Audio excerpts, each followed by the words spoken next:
Hello दोस्तों, मैं जयकांत सैनी स्वागत करता हूं आपके अपने चैनल भारत IQ में। तो हम डिस्कस कर रहे हैं दैनिक भास्कर एंड राजस्थान पत्रिका 26 जनवरी। तो बने रहिए इस वीडियो के साथ अंत तक। There is lot to know and lot to discuss. तो आइए शुरू करते हैं आज का वीडियो। सबसे पहले आप सभी को गणतंत्र दिवस की अनेक अनेक बधाइयाँ। तो आज हम सेलिब्रेट कर रहे हैं रिपब्लिक डे ऑफ इंडिया। सबसे बड़ा लोकतंत्र दुनिया का, सबसे बड़ा संविधान दुनिया का। तो आज हम सेलिब्रेट कर रहे हैं 72वां गणतंत्र दिवस। ये आपको याद कैसे रखना है, आप देखिए 1950 में पहला रिपब्लिक डे हमने मनाया था और आज हम बैठे हैं 2021 के अंदर, राइट।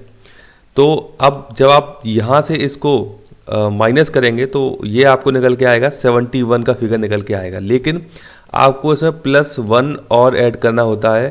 क्यों? इसका रीज़न है, तब जाके ये 72 होगा। यहाँ पर हम 2021 में से जब 1950 को लेस कर रहे हैं तो हमने क्या है कि 1950 में भी इसको सेलिब्रेट किया था, यानी कि 2021 में 1950 के ईयर्स को हम इसमें लेते हैं, 1950 को इसमें शामिल नहीं किया जाता, इसीलिए रिजल्ट आता है 71। लेकिन हमको +1 इसलिए करना है क्योंकि 1950 26 जनवरी को पहला गणतंत्र दिवस मनाया गया था, तो इसलिए ये 72 निकल करके आता है ये फिगर। आप देखिए एक और एग्जांपल देखते हैं, जैसे कि ये है 11 का फिगर है, यहाँ से आप -5 कीजिए तो आपका रिजल्ट आएगा 6 निकल के। तो इसका मतलब ये है 6, 7, 8, 9, 10, 11 ये हमने यहाँ पे काउंट किए हैं, इसलिए ये फिगर निकल के आया है यहाँ पे 6, मतलब रिजल्ट जो निकल के आया है। लेकिन यदि हम 5 को भी यहाँ पे काउंट करेंगे तो इसके लिए हमको यहाँ पे 1 लगाना पड़ेगा, तो ये हो जाएगा 7। इसी प्रकार से आपको याद रखना है, मतलब ऐसे कोई आपको रट्टा नहीं मारना है इसका कि 72वां था 73वां था, कंसेप्ट समझिए आप। दूसरा चीज़ ये है कि रिपब्लिक जो डे होता है उस दिन जो तिरंगा झंडा फहराया जाता है वो इंडिया गेट पे फहराया जाता है। ये आप देख सकते हैं, इंडिया गेट का पिक्चर भी है। और जब जो हमारा स्वतंत्रता दिवस आता है, जो स्वतंत्रता दिवस 15 अगस्त को जब मनाते हैं तो वो होता है रेड फोर्ट के ऊपर, तो वहाँ पे झंडा होता है रेड फोर्ट पर फहराया जाता है। तो ये आपको पता होना चाहिए, बेसिक चीज़ें हैं, बहुत ही बेसिक हैं, इनमें कभी कन्फ्यूजन नहीं होना चाहिए आपको। तो अब देखते हैं आगे। ये कल का एक आर्टिकल था, ये एक व्यूअर थे हमारे, तो उनको समझ नहीं आया था कुछ इसमें बैड बैंक के बारे में कुछ चीज़ें इसमें बात की गई हैं। तो देख लेते हैं आज जो भी कुछ बकाया रह गया इसमें उनके बारे में समझ लेते हैं। तो यहाँ ये जो बैड बैंक की बात की जा रही है, ये बात करती है दिवालिया होने के कगार पर जो बैंक हैं या जिनके अंदर NPA बहुत ज़्यादा हो गया है, यानी कि जाहिर सी बात है कि NPA यदि ज़्यादा हो गया, यानी कि नॉन परफॉर्मिंग असेट जिनको हम बोलते हैं, यदि वो ज़्यादा हो गई हैं तो दिवालिया होने के कगार पर बैंक हो जाता है। अब बैड बैंक की जो अवधारणा की बात की जा रही है इसको लाने की, यहाँ पर यह किया जाएगा कि जो NPA ग्रस्त बैंक हैं कुछ समय के लिए अपनी NPA संपत्ति जो है, यानी कि नॉन परफॉर्मिंग असेट्स किसको दे देंगे, कुछ समय के लिए बैड बैंक को स्थानांतरित कर दी जाएंगी। अब बैड बैंक की लायबिलिटी होगी, उसकी रिस्पॉन्सिबिलिटी होगी कि इसको कैसे मैनेज किया जाए ताकि इस बैंक को NPA से बाहर निकाला जा सके। तो इसके चलते होगा क्या कि जमाकर्ता जो है, डिपॉजिटर जो है, हम आप जैसे कॉमन, तो उनका पैसा नहीं डूबता है। ये जो प्रोसेस में बताया जा रहा है कि बैड बैंक को इस प्रकार से ट्रांसफर कर दिया जाएगा यदि NPA उस बैंक का, तो इनका पैसा नहीं डूबता है, किनका, जमाकर्ताओं का। अब ये जो बैड बैंक है वो एसेट मैनेजमेंट कंपनी की तरह काम करता है, यानी कि इसे एसेट मैनेजमेंट कंपनी भी बोलते हैं ये जो बैड बैंक है। तो बैड लोन जो है, यानी कि जो NPA जो है, तो बैड लोन का ये इसका दायित्व हो जाता है कि उसका अच्छे से मैनेजमेंट करे या प्रबंधन करे ताकि उस बैंक को ये NPA से बाहर निकाल सके। तो ये काम करती है बैड बैंक। ऐसा बैड बैंक सबसे पहले बताया गया है कि 1998 हो गया है, ये 88 है यहाँ पे। तो 1988 के अंदर अमेरिका में ऐसा पहला बैड बैंक खोला गया था। तो ये यहाँ पे एक बात की गई है इस आर्टिकल के अंदर। तो ये कुछ चीज़ें हैं, पर अगर यदि आपका अभी भी कुछ इसमें डाउट रहता है, कुछ कन्फ्यूजन रहता है, तो मुझे ज़रूर बताएं कमेंट बॉक्स में कमेंट करके। तो ये कुछ चीज़ें हैं जो कि इस एडिटोरियल के अंदर बताई गई हैं। ये बात की जा रही है बेहद ही खास, बेहद ही इंपॉर्टेंट पद्म पुरस्कार। तो इनकी घोषणा कर दी गई है पद्म पुरस्कार की। इनके बारे में आराम से देख लेते हैं क्योंकि ये पूरा ही एक अलग से इसके लिए सेपरेट वीडियो आता, तो मैंने इसको यहाँ पे ही कवर कर दिया है। बेहद ही इंपॉर्टेंट है, सवाल यहाँ से पूछे जाते हैं।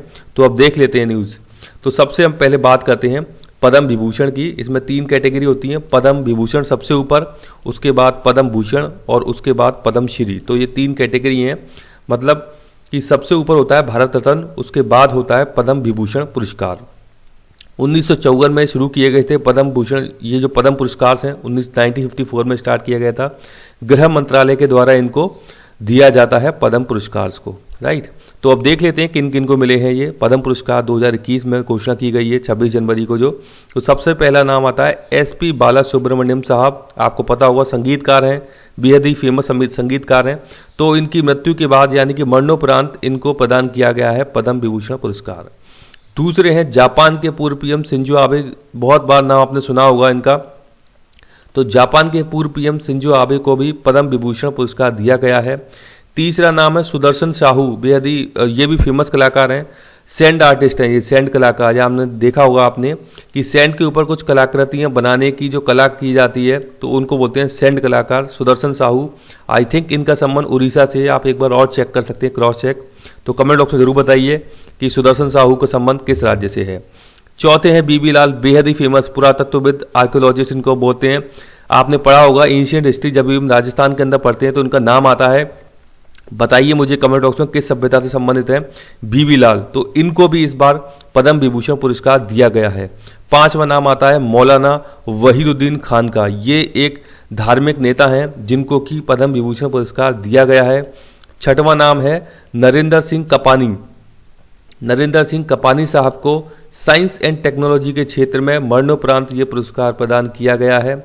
और सातवां नाम आता है डॉक्टर बेले मुनप्पा हेगड़े। मेडिसिन के क्षेत्र में इनको पद्म विभूषण पुरस्कार दिया गया है। तो पद्म विभूषण पुरस्कार 7 लोगों को दिए गए हैं। ये बेहद ही इंपॉर्टेंट हो जाते हैं। ये सातों नाम आपको आइडिया होना चाहिए, कम से कम ये 4 तो बेहद ही इंपॉर्टेंट है, आपको इनके बारे में पता होना चाहिए क्योंकि बहुत ही कॉमन है, कई बार चर्चाओं में आते हैं इनके नाम। और मरणोपरांत भी आप याद रखिएगा, 2 नाम है यहाँ पे मरणोपरांत जिनको दिए गए हैं पद्म विभूषण पुरस्कार। अब हम देख लेते हैं पद्म भूषण पुरस्कार। कहने को तो तकरीबन 102 के करीब दिए गए हैं, लेकिन इंपॉर्टेंट हम देख लेते हैं। यहाँ पे कुछ 4 नाम है इंपॉर्टेंट। तो पहला नाम है रामविलास पासवान, पूर्व केंद्रीय मंत्री हैं। इनको मरणोपरांत ये पुरस्कार दिया गया है पद्म भूषण पुरस्कार। रामविलास पासवान आपने नाम भी सुना होगा, मंत्री रह चुके हैं ये और पॉलिटिक्स में एक्टिवली काम भी किया है इन्होंने। दूसरा नाम आता है तरुण गोगोई साहब को का, असम के पूर्व मंत्री रह चुके हैं ये। इनको भी मरणोपरांत दिया गया है पद्म भूषण पुरस्कार। तरुण गोगोई का नाम भी आपने सुना होगा, असम राज्य से आते हैं ये। तीसरा नाम है यहाँ पे केशु भाई पटेल। केशु भाई पटेल ये हैं पूर्व CM है गुजरात के। इनको भी मरणोपरांत पद्म भूषण पुरस्कार प्रदान किया गया है। तो ये तीनों ही इंपॉर्टेंट पर्सनैलिटी हो जाती हैं जिनको कि मरणोपरांत दिए गए हैं ये पद्म भूषण पुरस्कार। इसके अलावा सुमित्रा महाजन जी हैं जो कि पूर्व में लोकसभा स्पीकर रह चुकी हैं। इनको भी पद्म भूषण पुरस्कार दिया गया है। आप मुझे बताइए ये कहाँ से आती हैं, किस राज्य से आती हैं सुमित्रा महाजन, ये मुझे कमेंट बॉक्स में कमेंट करके बताइए। ये है पद्मश्री। तो पद्मश्री काफ़ी सारे दिए गए हैं, लेकिन हम बात कर रहे हैं राजस्थान के बारे में। ये बहुत खास हो जाते हैं राजस्थान के संबंध में। 3 नाम है यहाँ पे, तीनों आपको पता होना चाहिए, एकदम अच्छे से आपको याद होनी चाहिए। तो पहला नाम है लाखा खान। ये कला क्षेत्र में इनको दिया गया है लाखा खान को पुरस्कार। इनका संबंध है जोधपुर से। तो ये भी आपको पता होना चाहिए कि किस क्षेत्र में दिया गया, कहाँ से संबंधित है लाखा खान। तो कला क्षेत्र संबंधित है लाखा खान और जोधपुर जिले के रहने वाले हैं लाखा खान साहब। तो इनके लिए खास बात बताई गई है कि देश के एकमात्र प्यालेदार सिंधी सारंगी वादक हैं ये। एक सिंधी सारंगी आपने देखा होगा, सारंगी को बजाने वाले, वो सारंगी खास सारंगी है, प्यालेदार सिंधी सारंगी। तो प्यालेदार सिंधी सारंगी को बजाने वाले देश के एकमात्र कलाकार हैं लाखा खान साहब। इनको मारवाड़ रत्न पुरस्कार दिया जा चुका है 2017 में, ये भी खास बात हो जाती है। और संगीत नाटक अकादमी अवार्ड भी इनको दिया जा चुका है 2008 में। तो ये भी इम्पोर्टेंट अवार्ड इनको प्रदान किए जा चुके हैं पूर्व में। दूसरा नाम आता है श्याम सुंदर पालीवाल। ये एक समाज सेवा का काम करते हैं और इनका संबंध है राजसमंद जिला से। राजसमंद जिला से संबंधित हैं श्याम सुंदर पालीवाल साहब। जल ग्रहण व पर्यावरण संरक्षण को लेकर के इन्होंने बहुत अच्छा काम किया है इन्होंने। और इनकी एक संस्था है किरण निधि फाउंडेशन। तो किरण निधि फाउंडेशन श्याम सुंदर पालीवाल साहब की संस्था है। मैं आपको बता दूं कि स्टोरी है, किरण निधि इनकी बेटी थी, उनकी मौत आई थिंक 15-16 साल की उम्र में हो गई थी। तो उससे कहीं ना कहीं इंस्पायर होकर के इन्होंने कुछ इस प्रकार का काम किया है और जल ग्रहण पर्यावरण के क्षेत्र में काफ़ी अच्छे प्रयास इन्होंने किए हैं। ये संस्था का नाम भी आप याद रखिए और इसे जाकर के एक बार चेक भी कर लीजिए आप। तीसरा नाम है अर्जुन सिंह शेखावत। अर्जुन सिंह शेखावत ये राजस्थानी भाषा व साहित्य के लिए इनको पुरस्कार दिया गया है, पद्मश्री पुरस्कार। इनका संबंध है पाली जिला से। तो 3 जिला हैं, जोधपुर, पाली ये तो आसपास है, तीसरा है राजसमंद जो कि साउथ राजस्थान के अंदर है। तो 3 जिलों से इस बार पद्मश्री पुरस्कार दिए गए हैं राजस्थान से। तीनों नाम इंपॉर्टेंट है, लाखा खान, श्याम सुंदर पालीवाल, अर्जुन सिंह शेखावत। ये बात की जा रही है 32 बच्चों को पीएम मोदी साहब ने सम्मान दिया है। ये राष्ट्रीय बाल पुरस्कार से नवाजा गया है 32 बच्चों को। तो ये न्यूज़ यहाँ पर निकल के आ रही है, तो ये भी आपको आइडिया होना चाहिए। राष्ट्रीय बाल पुरस्कार से नवाजा जाता है इस प्रकार से बच्चों को। तो ये प्रदान किए गए हैं मोदी जी के द्वारा, इनकी बहादुरी के लिए सम्मान दिया गया है इन बच्चों को। इनमें 3 बच्चों को बहादुरी के लिए सम्मान दिया गया है, ये यहाँ पर दिया गया है। ये मिलेगी मतदाता को, मिलेगी किसी भी शहर में मतदान की सुविधा। ये नई व्यवस्था चालू की जा रही है। तो यहाँ पे क्या होता था कि आप राजस्थान के रहने वाले हैं, आपका वोटर आईडी बना हुआ है, राजस्थान में आप वोट देते हैं, जिस भी क्षेत्र से आप आते हैं, जिस भी जिला, जिस भी कॉन्स्टिट्यूंसी से आप आते हैं, लेकिन आप महाराष्ट्र में जॉब कर रहे हैं, राइट। तो अब दिक्कत ये आती थी कि पहले या तो आप यहाँ पे वोट डालने आइए जब भी इलेक्शन हो रहे हैं, अगर नहीं आते हैं तो आपका वोट खराब है एक प्रकार से, आप डाल ही नहीं पाते उस वोट को। तो ये बड़े इश्यूज थे। तो चुनाव आयोग इसकी तैयारी कर रहा है कि ये महाराष्ट्र में रहकर ही जब भी यहाँ पर इसकी कॉन्स्टिट्यूंसी में इलेक्शन होंगे तो अपना वोट जरूर डाल पाएगा। इस प्रकार के तैयारी की जा रही है, इस प्रकार के प्रयास किए जा रहे हैं। चुनाव आयुक्त सुनील अरोड़ा साहब ने भी बताया है कि ये सारे प्रयास चल रहे हैं। आईआईटी मद्रास और कुछ अन्य संस्थान भी की भी मदद इसमें ली जा रही है। तो आने वाले समय में अच्छी बात होगी ये कि ज़्यादा से ज़्यादा लोग वोट डाल सकेंगे, क्योंकि आप समझ सकते हैं कि ये प्रैक्टिकल चीज़ें हैं कि मुंबई से राजस्थान केवल वोट देने के लिए व्यक्ति आएगा तो मुझे नहीं लगता कि बहुत सारे लोग ये काम करेंगे, क्योंकि टाइम भी खराब होगा, पैसा भी खराब होगा। तो ये एक व्यवहारिक चीज़ है। तो अच्छी बात है, इस प्रकार के प्रयास किए जा रहे हैं। ये बात की जा रही है एम सैंड नीति। एम सैंड नीति 2020 जारी की गई है। ये आप देख सकते हैं सीएम अशोक गहलोत साहब के द्वारा ऐसा किया गया है। तो इसके द्वारा किया जाएगा बजरी की जो समस्या है राजस्थान के अंदर, उसकी कमी को पूरा किया जाएगा और एम्प्लॉयमेंट भी क्रिएट किया जाएगा एम सैंड पॉलिसी 2020 के जरिए। तो इसके बारे में जब भी कुछ और मैं आगे देखूंगा तो आपको बताऊंगा क्या क्या इसमें नई चीज़ें हैं। तो फिलहाल आप याद रखिएगा कि एम सैंड नीति इशू की गई है 2020।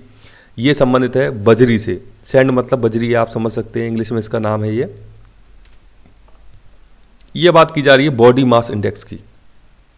45 वर्ष से ज़्यादा के 25 करोड़ लोग कुपोषित हैं या अधिक वजनी है। कुपोषित का मतलब है कि जिसको प्रॉपर डाइट नहीं मिल पाती है तो वो हो जाता है कुपोषित, और बहुत अधिक वजनी हो जाता है जो कि अपनी कोई फिजिकल एक्टिविटी नहीं करता है, कोई व्यायाम नहीं करता है, तो ज़्यादा वजन हो जाता है, तो वो भी घातक है। तो ऐसा बताया जा रहा है कि ऐसे 25 करोड़ लोग हैं 45 वर्ष से ऊपर के। तो क्या होता है बॉडी मास इंडेक्स, इसे शॉर्ट में बोलते हैं बीएमआई। इसका फॉर्मूला आप देख लीजिए। ये बीएमआई का फॉर्मूला है यहाँ पे मीटर अपॉन हाइट स्क्वायर। तो मीटर है, सॉरी मीटर नहीं, ये है मास। ये जो एम है यहाँ पे, एम डिनोट करता है मास को, और मास हम रखेंगे अपना किलोग्राम में। सपोज आपका वेट है यदि 56 किलो, यानी कि 56 किलो आपका वेट है, और यहाँ पे जो हाइट है वो आपको मीटर में निकालनी है। आप तो अपनी आई थिंक फीट में लेते होंगे हाइट, तो आपको मीटर में कन्वर्ट करके अपनी यहाँ पे हाइट रख देनी है, राइट। और उसका फिर जैसे कि आपकी सपोज करो आपकी मीटर में हाइट है 4, उसका फिर आपको स्क्वायर करना है, तो ये हो जाएगा 16, और फिर आपको डिवाइड करके जो रिजल्ट आएगा उससे आपको पता लगेगा कि बीएमआई है कितना आपका। तो मैं आपको दिखाता हूँ, इसके लिए इन्होंने पैरामीटर बताए हुए हैं कि कितना अच्छा रहता है, कितना खराब रहता है, कुछ इस प्रकार से है। तो आप अपना कैलकुलेट भी कर सकते हैं, और अगर आप कर सकते हैं तो मुझे कमेंट बॉक्स में भी बता सकते हैं कि आपका कितना कितना बीएमआई आ रहा है। ये देखिए आप, ये है अंडरवेट यदि हैं आप तो 18.5 आपका बीएमआई, जो रिजल्ट मैंने आपको बताया था डिवाइड करने से जो आता है, तो यदि 18.5 है आपका, 18.5 से है आपका अंडरवेट है आप यहाँ पे, और जो नॉर्मल इसमें बताया गया वो बताया गया 18.5 से लेके 24.9 तक, यानी कि तकरीबन वही 25 आ गया है ये। तो 18.5 से लेकर 24.9 तक आपका नॉर्मल वेट है, और यदि आप 25 से 29.9 की श्रेणी में आते हैं तो ये हो जाता है ओवरवेट। और ओबेसिटी जिसको हम बोलते हैं, बहुत ज़्यादा मोटापा जो होता है, बड़े आपने देखे होंगे लोग, वो होता है 30 से लेकर के 34.9 के बीच में। और एक्सट्रीमली ओबेसिटी आप जिसको बोलते हैं वो होता है 35 से ऊपर। तो 35 से जो ऊपर होगा वो एक्सट्रीमली ओबेसिटी वाला कैटेगरी आ जाएगी। देख सकते हैं ये आप स्ट्रक्चर शरीर के इन्होंने बताए हुए हैं। तो इस प्रकार से आप भी अपना कैलकुलेट मेजर कर सकते हैं BMI को। तो आई होप इसके थ्रू आपको समझ में आया होगा। ये बात की जा रही है संयुक्त राष्ट्र के एडवाइजरी बोर्ड में जयति घोष भी होंगी। तो बड़ी बात हो जाती है, किसी भारतवंशी का इस प्रकार से शामिल किया है ना। UN की बॉडी है, 20 सदस्यीय उच्च स्तरीय परामर्श मंडल है UN का, उसमें भारत की एक अर्थशास्त्री हैं जयति घोष। तो याद रखिएगा आप इसके बारे में, जयति घोष एक अर्थशास्त्री हैं जिनको कि इसमें शामिल किया गया है। तो बड़ी बात हो जाती है भारत के लिए। वरिष्ठ अध्यापक संस्कृत शिक्षा 106 अभ्यर्थियों की नई सूची जारी कर दी गई है। यदि आप में से कोई भी इससे संबंधित है तो आप जरूर चेक कर लीजिएगा। इसमें हुआ क्या है कि जो भी स्टूडेंट्स को कॉल किया गया था वो वहाँ पे नहीं गए इसको ज्वाइन करने के लिए, तो एक्स्ट्रा 106 लोगों की अभ्यर्थियों की नई सूची जारी की है। तो आप देख लीजिएगा, यदि आप भी कहीं इस कैटेगरी में फॉल हो रहे हैं तो आप ज़रूर इसके लिए जाइए आगे, अपनी जॉब ले लीजिए आराम से। तो ये बात की जा रही है वरिष्ठ अध्यापक संस्कृत शिक्षा के 106 अभ्यर्थियों की नई सूची। ये बात की जा रही है यहाँ पे राष्ट्रपति जो शब्द है ये राजस्थान से लिया गया है। ये बड़ी खास बात है कि शब्द राजस्थान से लिया गया है, राजस्थान ने दिया है। इसमें बहुत ज़्यादा माथापच्ची चली थी इन सब चीज़ों को लेकर के। तो बड़ी बात है कि इस प्रकार का शब्द जो कि भारत के सबसे फर्स्ट जो सिटीजन बोला जाता है भारत का, वो जो शब्द है राजस्थान ने दिया है शब्द को। तो बड़ी बात है राजस्थान के लिए। कुछ इंपॉर्टेंट पर्सनैलिटी के बारे में बात की है, जैसे कि गोकुल भाई भट्ट, राज बहादुर, NB खरे, मुकुट बीलाल भागव, VT कृष्णमचारी, हियालाल शास्त्री, बहुत ही फेमस नाम है, आपने नाम सुने होंगे ये, सरदार सिंह खेतड़ी, माणिक्यलाल वर्मा, बलवंत सिंह मेहता, मोहन सिंह मेहता, लेफ्टिनेंट कर्नल दलेल सिंह, जय नारायण व्यास साहब। तो ये कुछ इंपॉर्टेंट चेहरे हैं जो कि आपसे भी पूछे जाते हैं। आपके जो एग्ज़ाम्स होते हैं कॉम्पिटिटिव एग्ज़ाम्स, वहाँ पे जो आर्ट एंड कल्चर वाले जो आपके पार्ट हैं उसमें इस प्रकार से टॉपिक हैं कुछ, तो वहाँ पे इनसे भी प्रश्न पूछे जाते हैं। तो इनके बारे में भी आपको आइडिया होना चाहिए कौन कौन सी पर्सनैलिटी कहाँ से है। जैसे गोकुल भाई भट्ट हैं, हीरालाल शास्त्री हैं, इनके कई बहुत सारे योगदान हैं इनके। तो ये बहुत ही फेमस चेहरे हैं राजस्थान के अंदर। तो इनके बारे में भी आपको आइडिया होना चाहिए। जब भी आप अपने आर्ट एंड कल्चर में रीड करने जाते हैं तो इन चेहरों को आप जरूर देखते होंगे, तो आप और अच्छे से इनको याद कीजिएगा। ये बात की जा रही है दुगारी फोर्ट। दुगारी फोर्ट बूंदी के अंदर है। 300 साल पुराने चित्र आज भी मुंह बोलते हैं यहाँ पे, ऐसी बात की जा रही है। जब आप चित्रकला पढ़ते हैं राजस्थान के अंदर तो इसका बहुत ही फेमस नाम आता है दुगारी फोर्ट का। तो यहाँ बात की जा रही है दुगारी फोर्ट में, मैं आपको बता दूँ सीताराम मंदिर में भित्ति चित्रों के लिए बहुत ही फेमस है दुगारी फोर्ट। और यहाँ पे सबसे ज़्यादा चित्र हैं वो सीताराम के चित्र हैं। दुगारी जो फोर्ट है इसमें सबसे ज़्यादा चित्र जो हैं वो सीताराम के चित्र हैं। और एक और ख़ास बात है कि यहाँ पर स्वर्ण कलम का प्रयोग किया गया है। दुगारी जो चित्रकला है, दुगारी जो शैली है चित्रकला शैली, यहाँ पे स्वर्ण कलम का प्रयोग किया गया है। तो यहाँ बताया जा रहा है कि कनक सागर झील के किनारे पहाड़ी पर खड़ा 450 साल पुराना दुगारी गढ़ बेशक अब बूढ़ा हो चुका है, लेकिन गढ़ के अंदर करीब 300 साल पुराने चित्र आज भी मुँह बोलते हैं। तो कनक सागर झील याद रखिएगा। दुगारी फोर्ट की जब भी बात की जाएगी तो कनक सागर झील के पास में है, पहाड़ी पर खड़ा हुआ है। तो कनक सागर झील संबंधित है दुगारी फोर्ट से। इसके अलावा आप मुझे बताइए कि बूंदी शैली का जो स्वर्णकाल है वो किसके समय का स्वर्णकाल है, कमेंट बॉक्स में कमेंट करके बताइए। और बूंदी शैली का सर्वाधिक विकास किसके समय हुआ था? दोनों ही प्रश्नों के मेरे को आप आंसर कमेंट बॉक्स में कमेंट करके बताइए, बिकॉज बहुत ही इंपॉर्टेंट चित्रकला शैली में पूछे जाते हैं इस प्रकार के सवाल, तो इनका आइडिया आपको होना चाहिए। ये बात की जा रही है राजकोट में देश का पहला पैड बैंक खुलने जा रहा है 26 जनवरी से। तो ये देश का पहला पैड बैंक होगा। पैडमैन मूवी देखी होगी आपने अक्षय कुमार साहब की, उसके बाद काफ़ी ज़्यादा इसको प्रमोट किया गया, पैड्स को लेकर के मोटिवेट किया गया, लोगों को अवेयरनेस किया गया। तो राजकोट के अंदर देश का पहला पैड बैंक खुलने जा रहा है 26 जनवरी से। तो ये यदि खास बात हो जाती है, इंपॉर्टेंट हो जाती है, तो इसके बारे में आपको आइडिया होना चाहिए। तो मुझे आशा है कि वीडियो आपको अच्छा लगा होगा। यदि वीडियो अच्छा लगा है तो ज़रा सा लाइक शेयर सब्सक्राइब जरूर करें।